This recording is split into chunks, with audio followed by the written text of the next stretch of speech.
that we will never wither. Hindi tayo malalanta, hindi tayo manghihina, no? We never wither. Hindi patutuyo.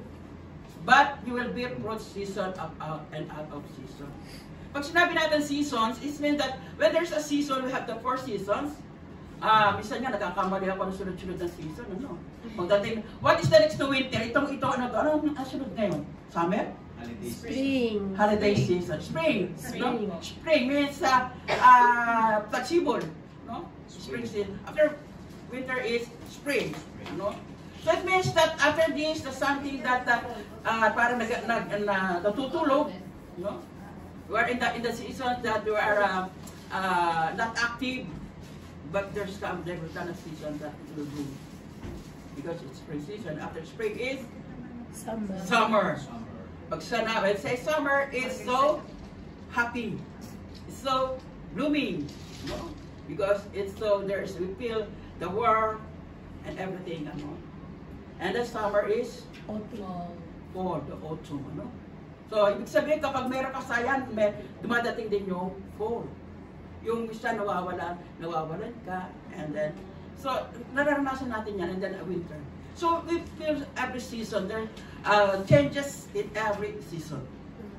Amen. Amen. We know that we know, and we see changes in every season, and also people are changing in every season. Amen. So last Christmas, we put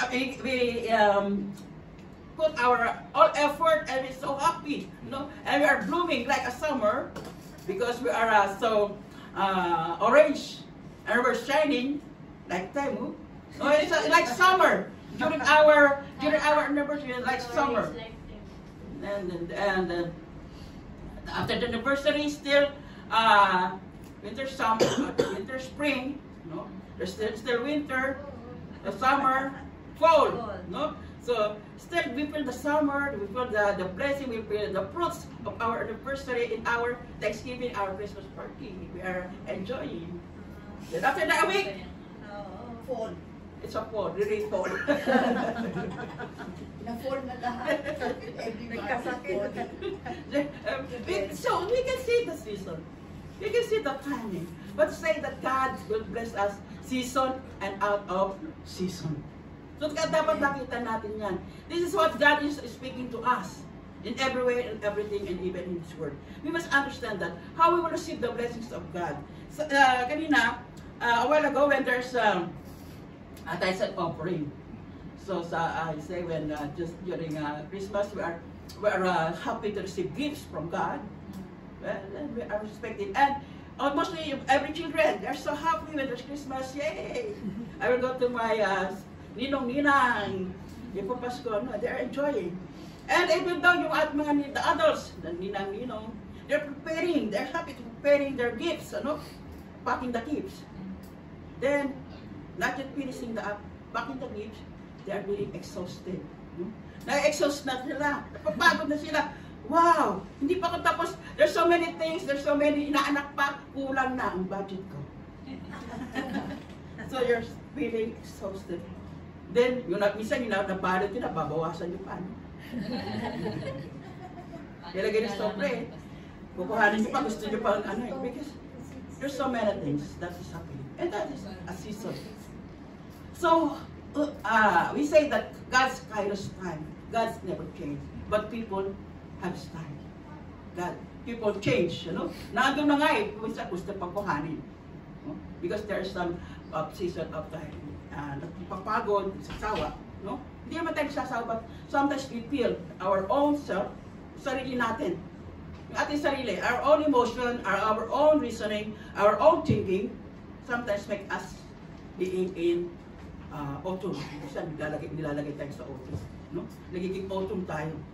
Isa pag tayo, after this Christmas, and then, so tapos na, it's finished. No budget. You want to stay at home, but in the Philippines, the Christmas is until January 6, after the 3 Kings. Sabi nga, in the Philippines, the longest Christmas, the longest celebrating Christmas is the Filipino people. No, from September to January 6. Christmas season. Ano, pagdating na ng bear, andun na, nakasilip na si ano yan? Nakasilip na si Marichan. Pagdating na ng ano, wala na, pagod na. Pero meron pa 3 kings, meron pa dadalaw. No? Then after that, wala na. That is, and that's whose time is that. It's the time of man. So I remember, so God work times and in season. But in the times and in season, He always the same. Because God never changed. He's the same today and forever. He never changed. He is God of abundance. He is always God of blessings. But sometimes you feel that, Lord, I'm no more.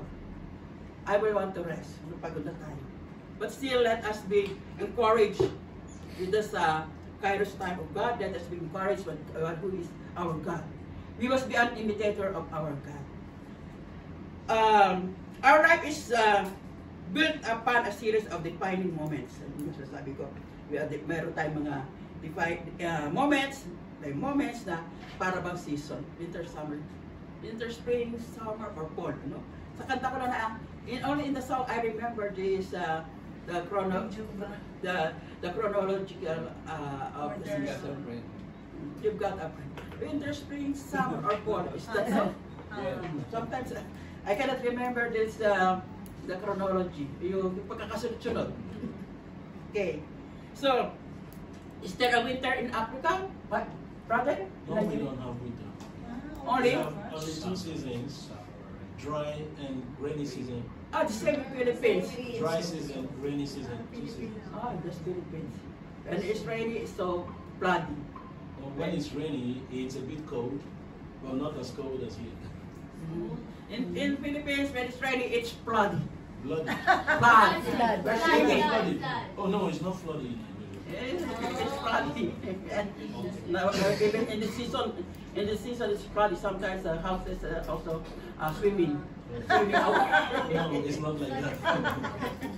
And when there's this dry season, summer, it is really a dry season and very dry, and even there's the ground is cracking. Wow. That is our Philippines. But still, the people, no? even though the people were dry, they still want to swim, go around, loitering around. Seems that in mall, we have the Mall of Asia, the biggest mall of Asia in the Philippines. Many people are loitering in that Mall of Asia. It seems they are not trying. So that is the Filipino people, because the Filipino people want to enjoy All season. in all season. But sometimes in our faith, when we took in our faith becomes wet and dry season. But here in Japan, the winter. So sometimes this is the routine. This is our cycle here. So I pray to God, Lord, how this will be in Kairos time. I hope that God will be seen by people in real time that never change, you know. And I thank everybody here that will still come here to praise God and to worship God and to give, and still on the day that we will meet the Lord with the fellowship with each other and praising our God. So even though that we are sad, we have failures, we have disappointments, still God never changes. Amen? Amen. Still there's a abundance of blessing. Amen. Amen? Even though that our praise and worship changed, when we have a praise and worshiping, I want to cry because I feel something heaviness in my heart. I can see Iyamba who is crying. I can see Iyamba is crying, and Ibuksan is playing saxophone, but still his heart is crying. Lord, I don't want to see that. No, I want to melt Iyamba. Are you crying when you are worshiping? Because you are missing us like that. There's some point of sadness, even though may mga point of sadness, ganun din tayo. So how will we respond on that? How can we be shaped by our faith and determine the direction of our life? Our faith must be shaped. A while ago I said that during the offering, there's a question. You know that Jesus fed 5,000 people. And after feeding the 5,000 people, Another 4,000. there's another 4,000. But still there are leftovers, basket of leftovers. Okay. So it means that even though you give many, even though that you pour out many, still there are some things for you. So as I looked at that, who is that leftovers be given to all the people? No. No. They are gathered and they are kept by the disciples. Look, they are gathered and kept by the disciples. So it means that every people in this world, there are some people that are spectators. In the 5,000, there's the follow Jesus, expect miracles, expect many things, and expect a healing. They are spectators. But those people participate in the work of God, the 12 disciples. So Jesus asked the 12 disciples to gather and kept that full basket, the basket full of leftovers. So it means that the disciples are the mature Christians. So when our faith, you are deep in faith, and we matured in faith, whatever happened to you, this faith, your determination, your faith, you will not look what is happening around, you will not look what is the season, but you will look and go forward by focusing God, going the direction of your life, the abundance of your blessing, making that word of God be true in your life. Amen? Amen. Amen. So if you are really the disciples of God, disciples of Christ, whatever you give, you will not do an ad. Tulad sinabi ko kanina, we are exhausted because there's no leftover in us. But still there is leftovers. Amen? You are not, we are not dry. Because God pour out His blessings. God knows how to have something for you. Because God, you know why? God wants you. Jesus became a channel of blessing to feed the 5,000, and He let the disciples to gather the leftover, and He gave it to the disciples. Jesus never took the leftover, amen? Who gave the leftovers? The other people? The disciples. So it means that these disciples must do something. They are the mature Christian. They are the followers of Christ. They are the participators of Christ, the imitators of Christ that will do something. And this will, what we have in our hands, it will also multiply and feed many. Amen? Amen. Nakikita nyo? Can you see that? Can you see what I mean? Amen. Can you visualize what I mean? Because, okay, so it means that it is not a season, it is not happening. It is about your faith that we set the directions of your life. That is a kairos. So when we say what is kairos, kairos is a Greek word in which means time or season. It is meant used to represent a fitting season or opportunity, an occasion. The season is opportunity. It's a fitting season. It's a time, the right time. Pag sinabi natin kayo, right time, tama na. This is the right time. So God's, we say it is always it has been given as God's appointed time. It is the right time. The appointed time of God for the purpose of God. So again, I will say God never changed, and God will say, I am who is I am. It means now. It was yesterday, it was tomorrow, but now. So the kindest time of God is now.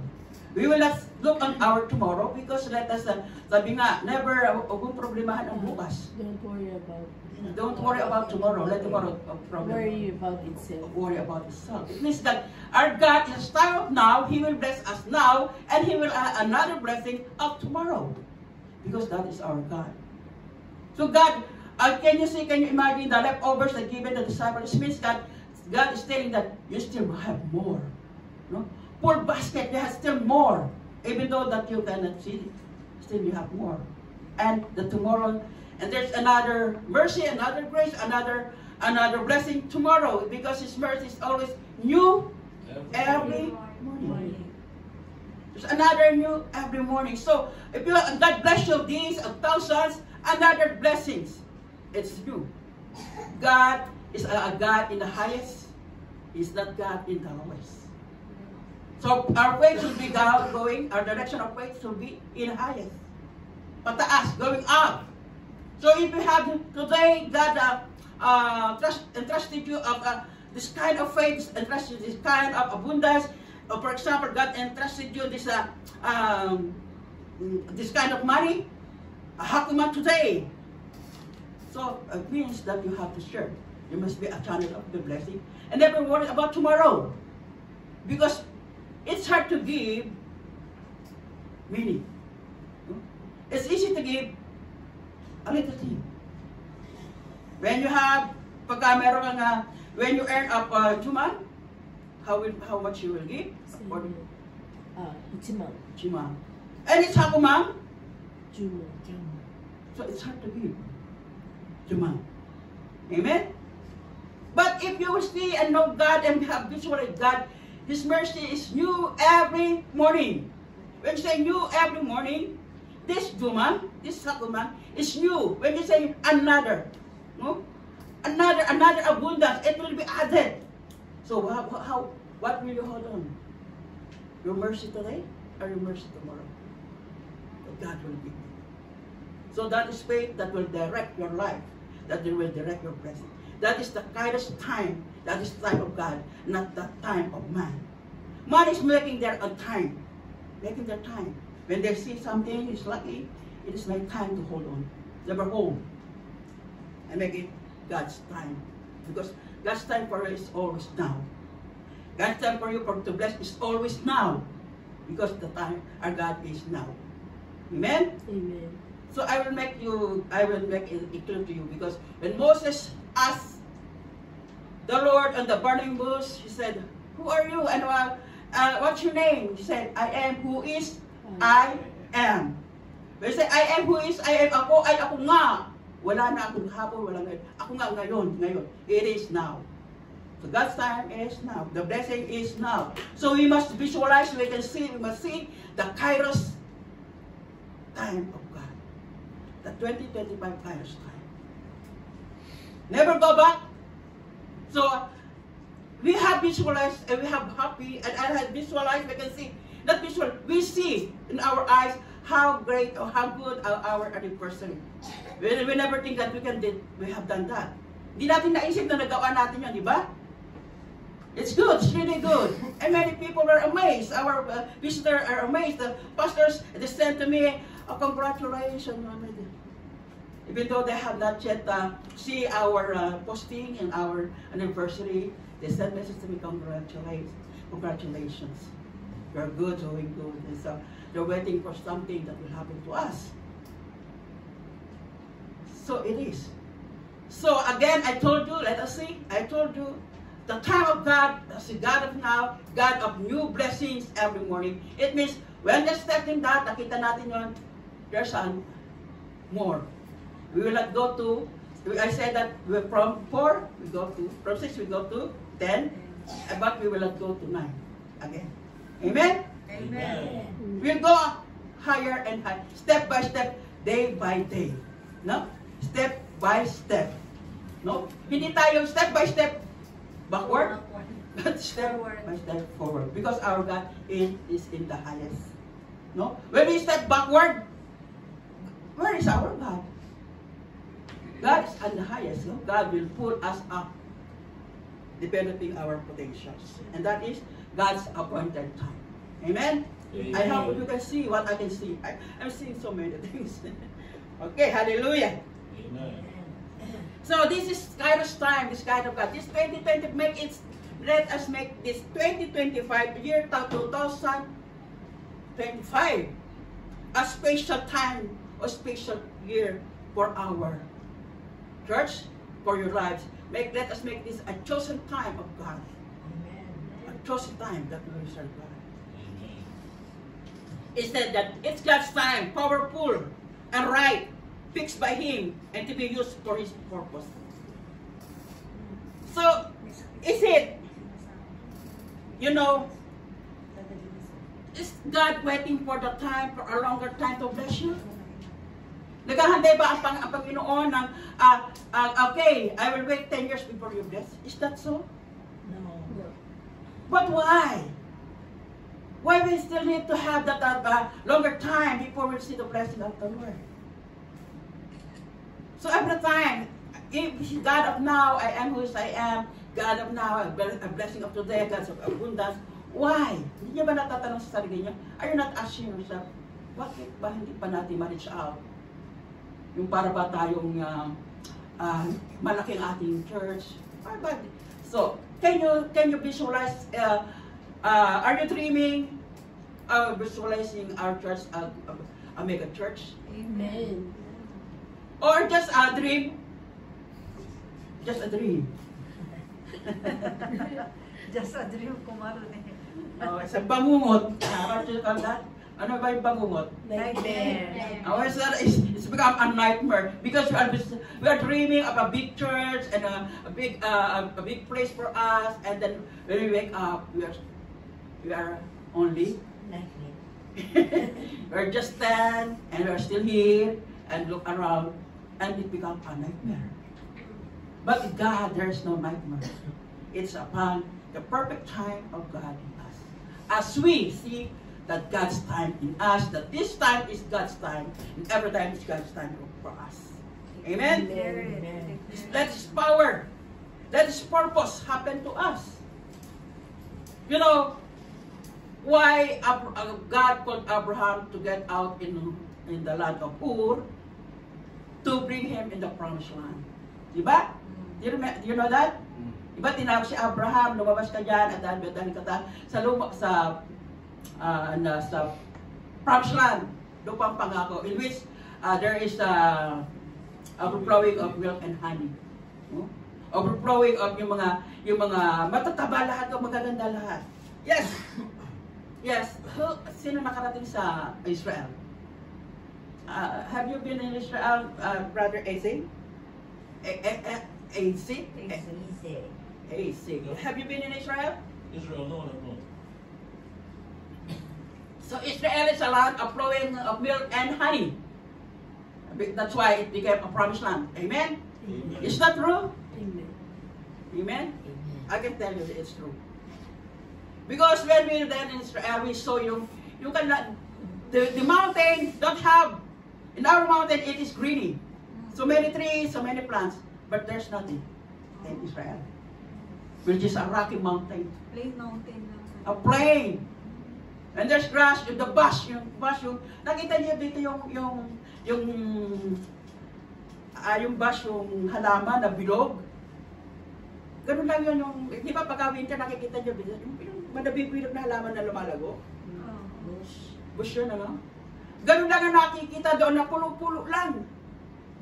Di meron dito, meron doon. Hindi siya lapit-lapit, it is not covered with the green leaves. But sabi nga niya, I will bring you to the green pasture. Nung Psalms 23, I will bring you to the green pasture. Sabi ko, what is the green pasture here? Wala namang green pasture doon, kundi yung pulo-pulo na maliliit na, and that is a green pasture for them. Tinawag nila ang green pasture pag minakita sila, konting dito yung bush na yun, yung halaman, yung damo, na hindi naman siya ano sila. That's it. Kaya sila ay naglalakbay para sa kanilang mga tupa. But still, God is so good to them. You know, have you eaten the dates? Ano yung dates? Yung parang prune na. So it's sweet.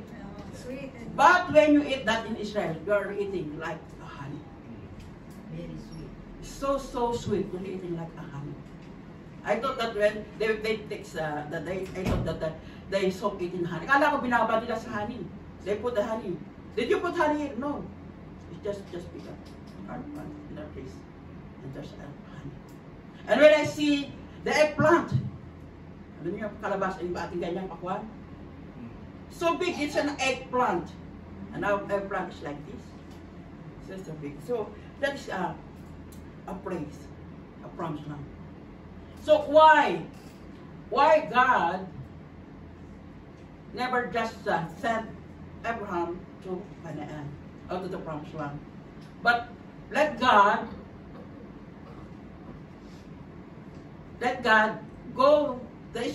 Israel to go to Egypt and become slave in the Egypt. in the Egypt in 400 years. No?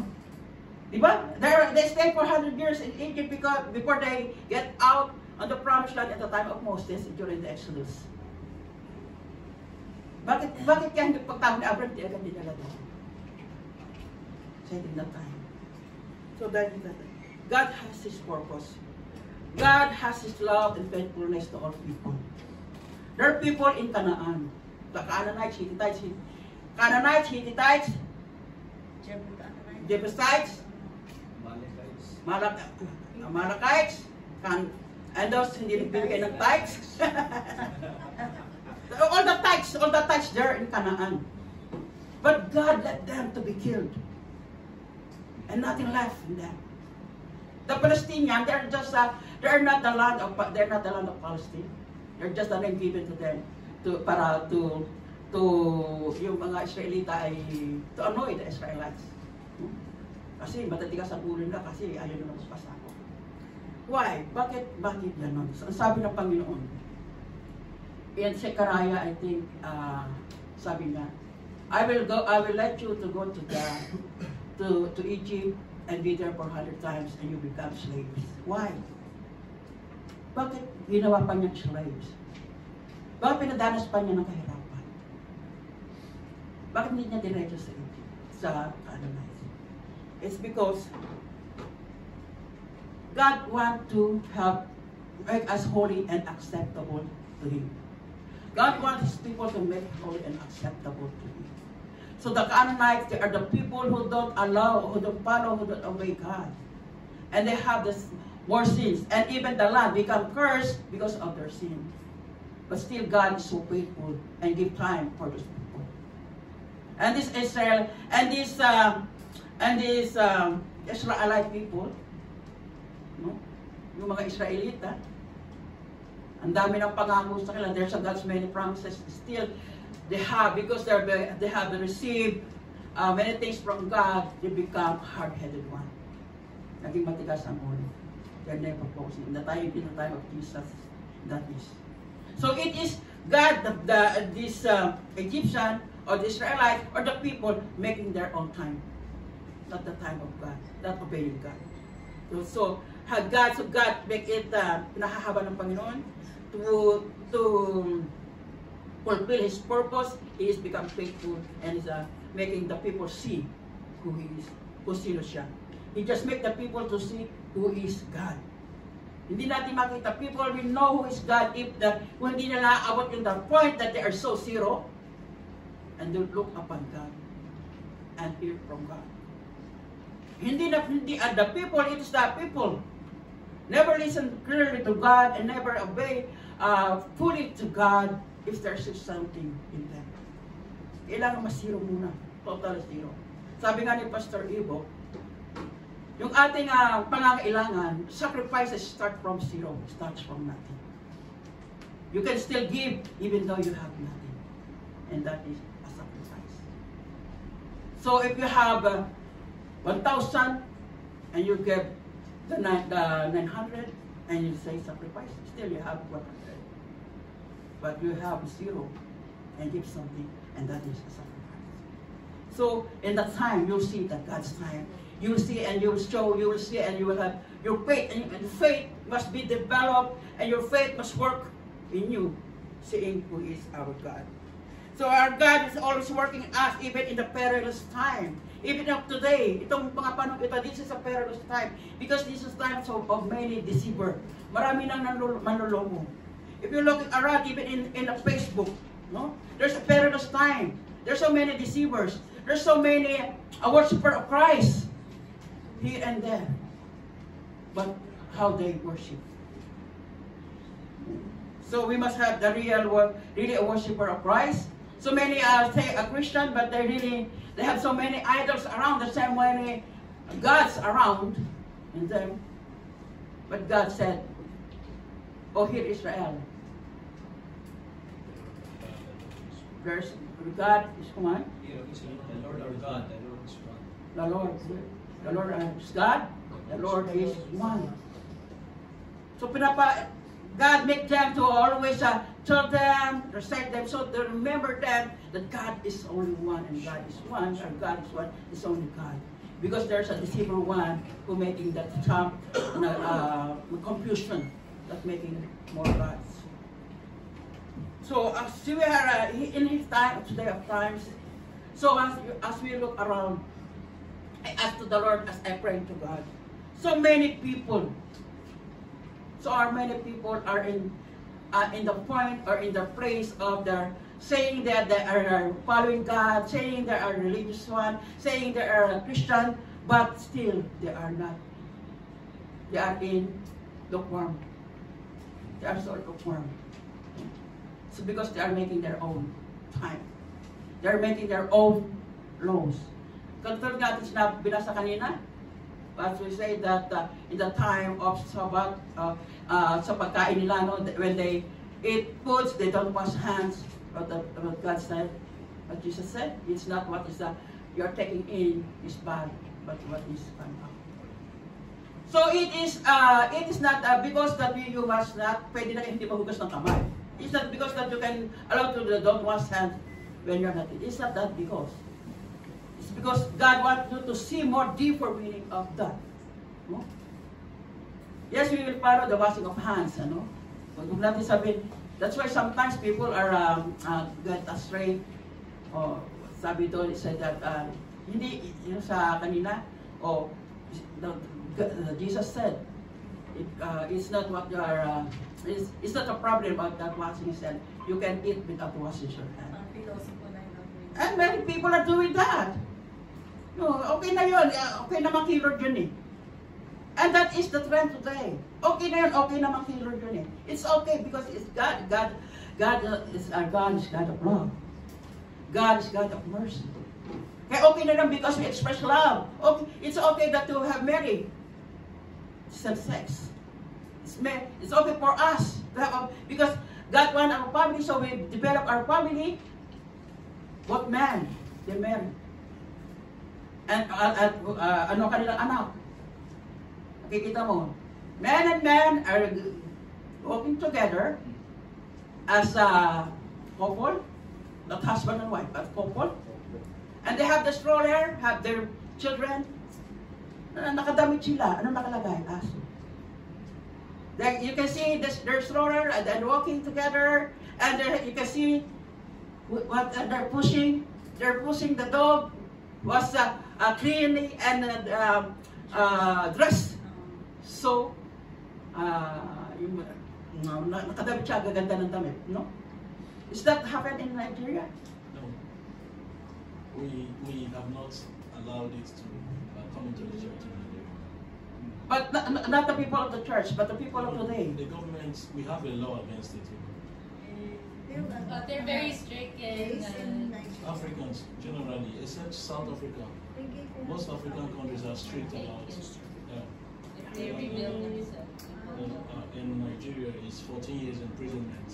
If you show outside any public display of being gay, 14 years in prison.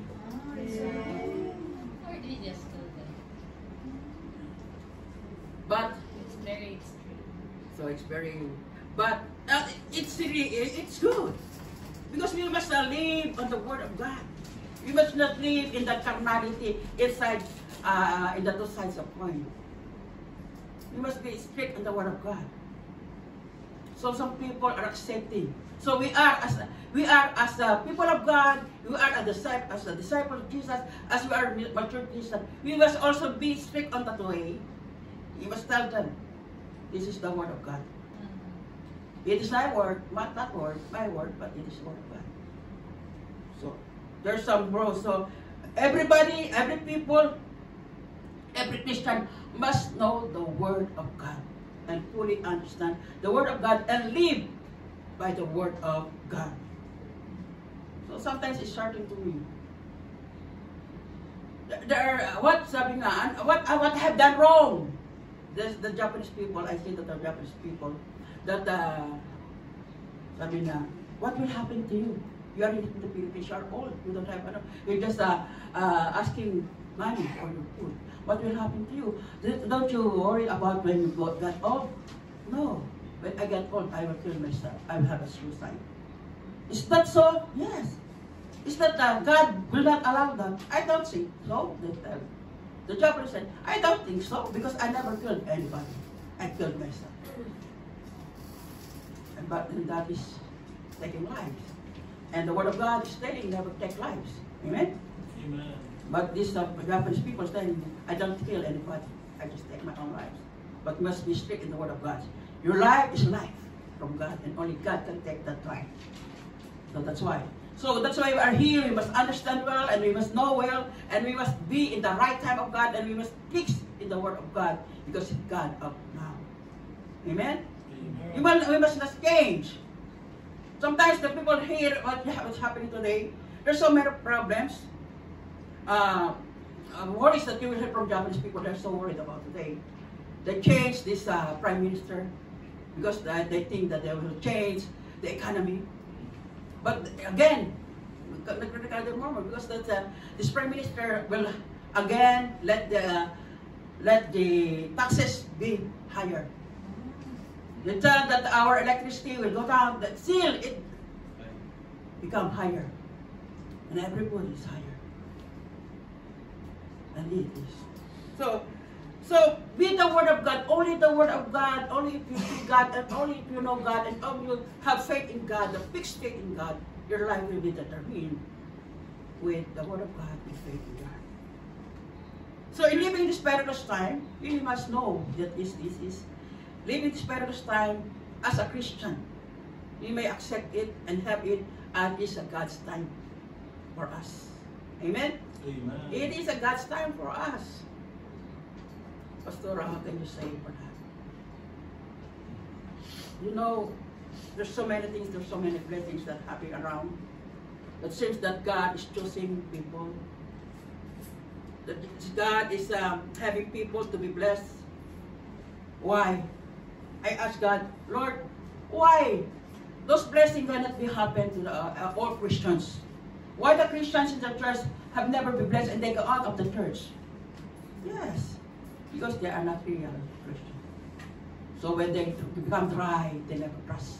They believe in Jesus, but they never believe the power of Jesus, the power of God.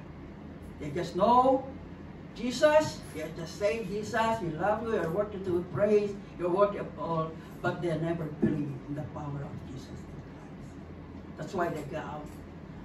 But many people get out on the church in this perilous time. But we are a Christian, we must show to the people that is our time, our perilous time. This is the time of God for us to be blessed by our God. So then, live wisely and use your life for Christ, for God's good plan. Let us live wisely. Mabuhay tayo na mayroong makatalinuhan at let us live according to God's plan to our lives. Let us share His Word. Let us do and work and have a service to Him. Let us worship Him. As Ephesians 5:15, so then be careful how you live. Do not be unwise, but be wise. Be careful of your living. Only our blessings, the abundance of blessing can be found in our God. So as I told you, if you don't know, if you don't see, just make a dream, you must have a vision. God said that I will give you vision. God giving us a vision. If you have a deep faith in God, you will not only have a dream, but you will see a vision from God. That you will see the things that the blessings, your abundant blessings is happening in heaven. Amen? Amen. You believe that you are blessed and have eternal life and abundant living in heaven. Amen? Amen. We're a child of God. Amen? Amen. Don't you question that why we are still living here, not in abundance? But there's a prayer that the Lord said in that. There's prayer. Let your kingdom come here on earth and let it be done as it is in heaven. So if you see God and really God and picture us in God, that abundance in heaven shall be happen and must be happen us here while it's here on earth. Amen? What is the purpose of abundance blessing here? Everywhere there's a blessing, everywhere there's abundance. You say, nobody's poor in heaven. But here, we need the abundance of blessing here on earth. So we can ask God, God, let abundance. Let your kingdom here on earth be done. And let your kingdom in heaven let be done here on earth. Your abundance will be having us here on earth. Because if you really want to share, God will multiply. God cannot multiply. Look, when God feed the people, nang pinakain niya yung the Israelites, He fed the Israelites with manna. And God said, also only collect the manna on this day and never collect for tomorrow. To the other people. Because they are worried about tomorrow. They gathered so many and serve it and keep it. And they do. What happened on the morning? What happened to the manna they collected? It was destroyed. It got have molds. It was spoiled. So how does it? God is preparing us a blessing. If we will have that faith, and we can see that faith, and we know that faith, we can walk clearly, we can walk peacefully, righteously, and we can receive, and we will walk in the blessings of the Lord. It's not our own eyes, it's not our own desire, it is not our own ways, but it is in God's way. Just trust the Lord, our God. Amen. And then, live wisely and discern God's given purpose. Discern. Ano ba binigay ng Panginoon sa iyong buhay? Everybody, lahat tayo. Everybody of us have kani-kanyang trabaho. We have our own way, our own calling. No?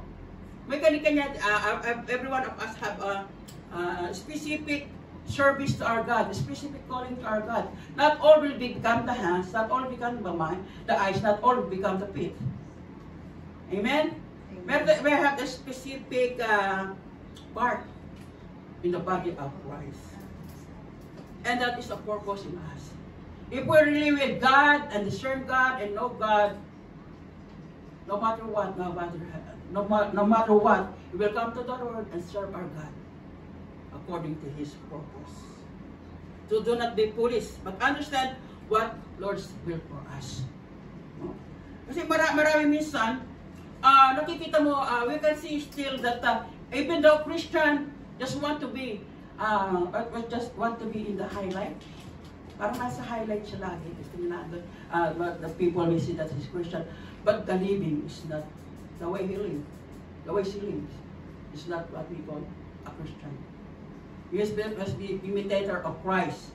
Christ that helped, Christ that lift up another, lift up one another.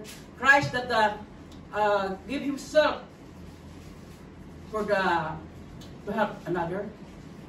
Hindi binigay ng Panginoon, hindi siya God never come here to be a master, but come here to serve people. And in the right time, He will be the King of Kings and the Lord of Lords. So, live wisely and be filled with the Holy Spirit. Only the Holy Spirit within us will lead you, will guide you, will teach you, and will mold you, and will help you to live according to the purpose and the will of God. If you are lacking in prayer, lacking in the Word of God, lacking in meditation of the Word of God, the Holy Spirit cannot work. The Holy Spirit is working with you, but you cannot feel, you cannot see, you cannot appreciate, you cannot go, and you cannot walk as the Holy Spirit leads you. So meditation, reading the Word of God, meditating the Word of God, and praying. Always pray, not only in the prayer given. No? We are trained. We're trained in our group of prayer. We're trained in our church to pray, but we must have our own personal prayer and own communication to our Lord God Jesus Christ, so you can hear well and you can see well the purpose of God in your life. So John 16:13, yet when the Spirit of the truth comes, He will guide you. The Spirit of the truth. We are Christians, we are believers of Christ, and the Spirit of the truth is in you. We receive the Spirit of Christ, we receive the Holy Spirit. Because when you say that you are, we believe in Christ and accept Him as the Lord and Savior, the Lord gives you His Holy Spirit. Nasa inyo yung banal na Espiritu. And He changed your nature. So by step, little by little, with your own understanding, kailangan talaga mo naman, you must understand. Like a baby, when the baby was born, he cannot at once walk, he cannot at once talk, but day by day, he changed. And ganun din tayo. Be Christians, must be matured enough. Never let, huwag natin hayaan na matagal na tayong Kristiyano, pala natagpuan natin sa sarili natin, lukewarm pa rin pala tayo. We cannot be called a disciple. Just live in the Word of God, stay in the Word of God, fix in the Word of God, study the Word of God. So it's not what we have done according to the laws of man, but we have really done according to the Word of God. Diba? Ang sinabi doon ay, bakit ka nagpagaling sa Sabat? It is the law of Moses. But with the righteousness of God. But with the work of the Holy Spirit, you will know the righteousness of God. No? It is but righteous to look upon people, even though there is a law. No?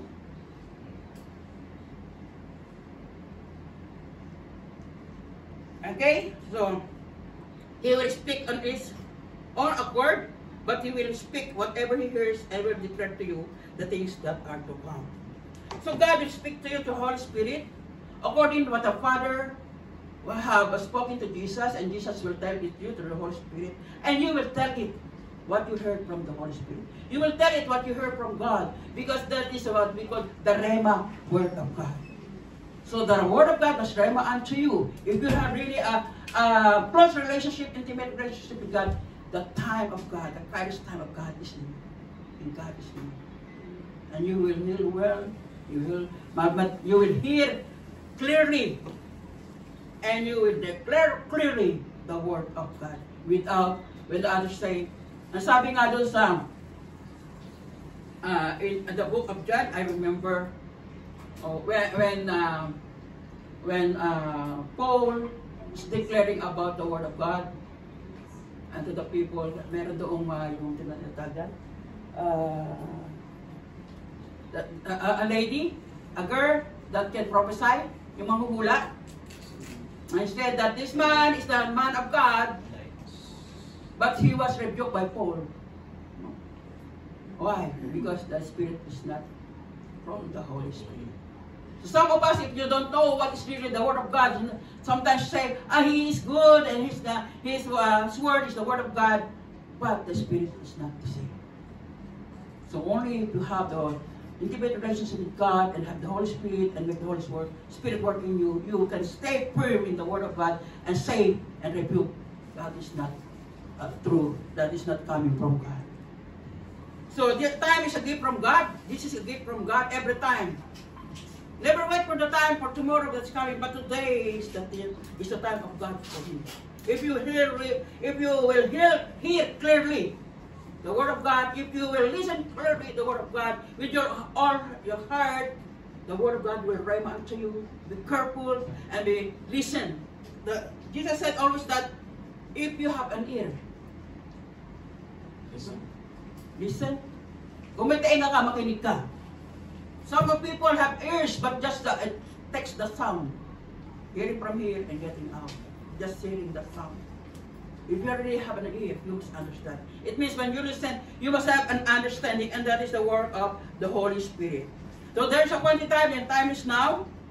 So here on earth, when Jesus came, here on earth said, the kingdom is here. Yes ka, nandito na ang kaharian ng Panginoon. Why?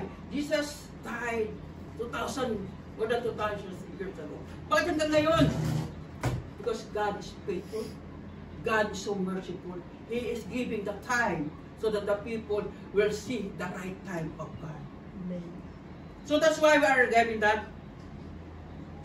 We should recognize God's presence and respond to Him immediately. Never let it pass by. Kasi kapag hinayaan natin, sometimes people, kaya sinasabi na, why there is a ano yan?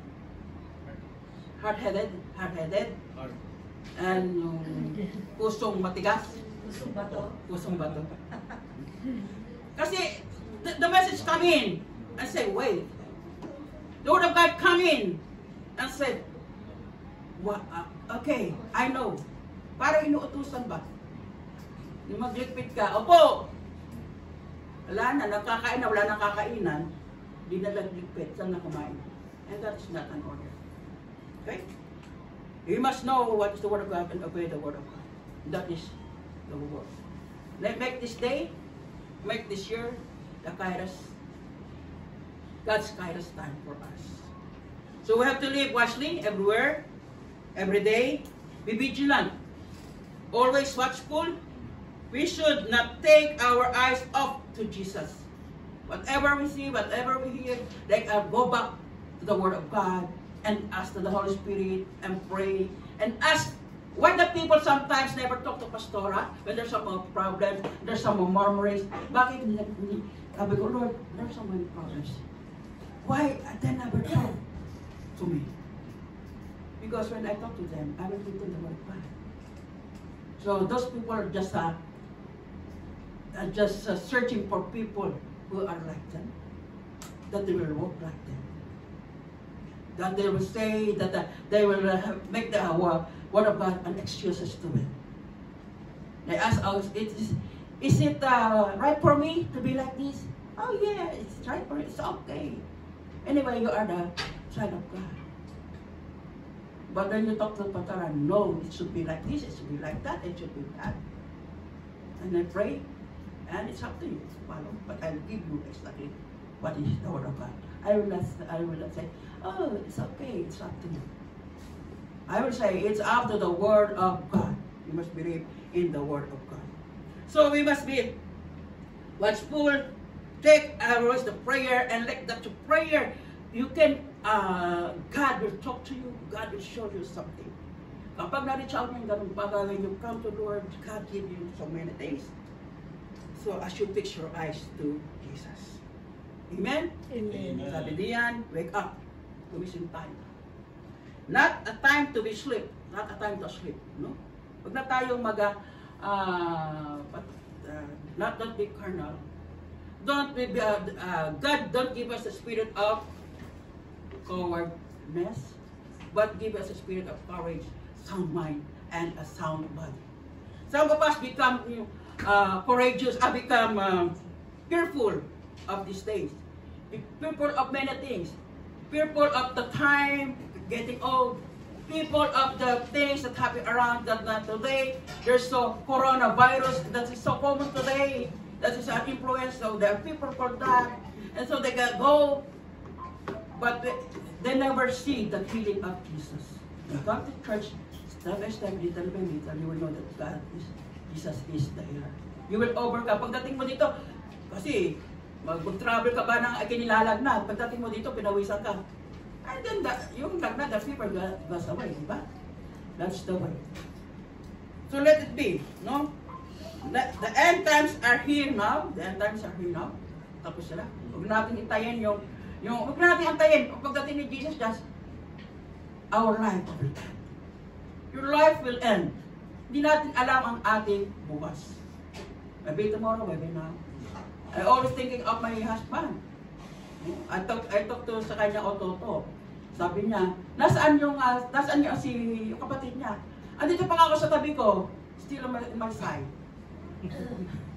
Why? Sabi niya, meron siyang libingan doon. Meron siya doon haka. Oh, we went there and my children told me that to bring the ashes and to be put in the big haka niya. But I remember what my husband told me. Where you are, I will be. Kung sa kailalagay, doon ako, huwag mo kong iiwanan. Because one time I told him, Papa, I will look for a place ng haka ko dito dahil I want to be with my family. Sabi niya, I have my haka there. Okay, if you want to go there. No, I will go with you. Never leave me. Kaya hindi ko siya madala doon. Andito pa rin sa tabi ko. Then, andun pa rin sa tabi ko kasi niya, why don't? Because I want to go home. And I will talk to my family. I will be a Muslim, and the family, maging pamilya namin, ang pamilya na namin. But my heart is here. Nandito ang puso. I don't want to live like it. Kaya nandun pa rin ako ang aking ano. And wala na siya nasabi, dahil mo dito. Malaki naman na. Because my husband told me, kung saan ako. Because at the end times, namatay siya. It's, di ba? It's not, kahit hinagap ng isip ko, ano man, and until now, sabi niya, ba't di ba agad nasabi? Sabi ko, hindi ko naman akala, dinala ko sa ospital. I just brought him to the hospital because it's say, she cannot breathe. And I don't know he will die of that. I don't know he will die. Just ask God, Lord, take me home. Just always praying and asking God, God, take me home. I want to be with you. And I don't know that God will answer that prayer. It's not in my own. That's why. But, so, in everything and anything, I thank God. Let us thank God to give us a victory through our Lord Jesus Christ. Whatever in our lives, whatever happened in us, that is our victory. And even though that we found ourselves zero, nothing, and here, I still put on my vision, God, you will make us, a way for us, to see your victory and still your love stand will be in the midst of our church. And still your fire, your light will be felt, your presence will be felt in our church. And that is great. How great is our God. So make this 2025 God's time. Amen? Amen. Amen? Okay? Are you blessed? Amen. Amen. Okay. Tayo, let us stand.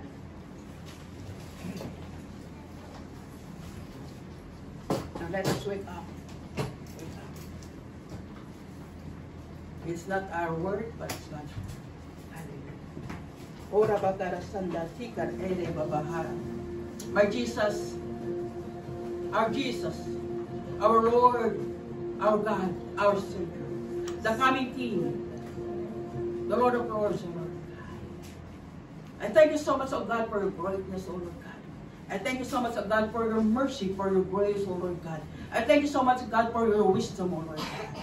Because, O Lord God, you put the holy fear in our heart, O Lord. And thank you, O God, for calling us, O Lord. And I want to pray, O Lord God, I'm praying right now, O Lord God, that call your people by their name, O Lord, that they will hear you, O Lord God. It's your, O Lord God, every people that you will call by their name, even though how far they are, even though how many people or multitudes of people are there in the midst of that multitude of people, O God, as you call by their name, they will respond unto you, Lord God. I pray, O Lord God, for our loved ones, O Lord God. I pray, O Lord God, you know their names. I know, God, I pray, O Lord God, also for our brethren who have gone away to the church and never again come here, O Lord God, to have a fellowship with you, Lord God. Lord, I pray, call them by their name. Let them hear you, O Lord God. And let them see you, O Lord God. And let your power, God, works in them, O Lord God. Because you said, O Lord God, it is by your power. It's not by the knowledge of any people that everyone comes to pray, Lord God. Panginoon, our God, our Savior, let your salvation spread out in this place, O Lord God. From this church, O God, Jacob Sito Corsawa, to the place where we are going to, O Lord God, in Higasito Corsawa, and to the nearby places, O Lord God, and around here, O Lord God. Let your words, O Lord God, run to the ears, ring to the ears of the people, O Lord God, and they will have an attention, and they will look up, O Lord God, and will see you, and will know you, that you are God, the only one, truly God. I pray, O Lord God, for the salvations of many in this place. I pray, O God, for the salvations of many Japanese people. Take away, O Lord God, sa kanilang puso, sa kanilang kaisipan, the spirit, O Lord God, of suicidal spirit, O Lord God. And we say, their mind, O Lord God, it is bad, not correct, O Lord God. But God, give them your word, give them the Holy Spirit, O Lord God. And I pray also, God, for this church, O Lord God. Unite us, O Lord God, with your love, with your understanding, in one God, in one Spirit, O God. Let us, O God, be ang Panginoon, Lord God, that we work together, O God, in serving you, in focusing you, O Lord God. At makita, Panginoon, how will you lift up us up and how you have a victory, and we will have a victory after victory. In your name, Jesus, we pray. Amen. Amen. Amen.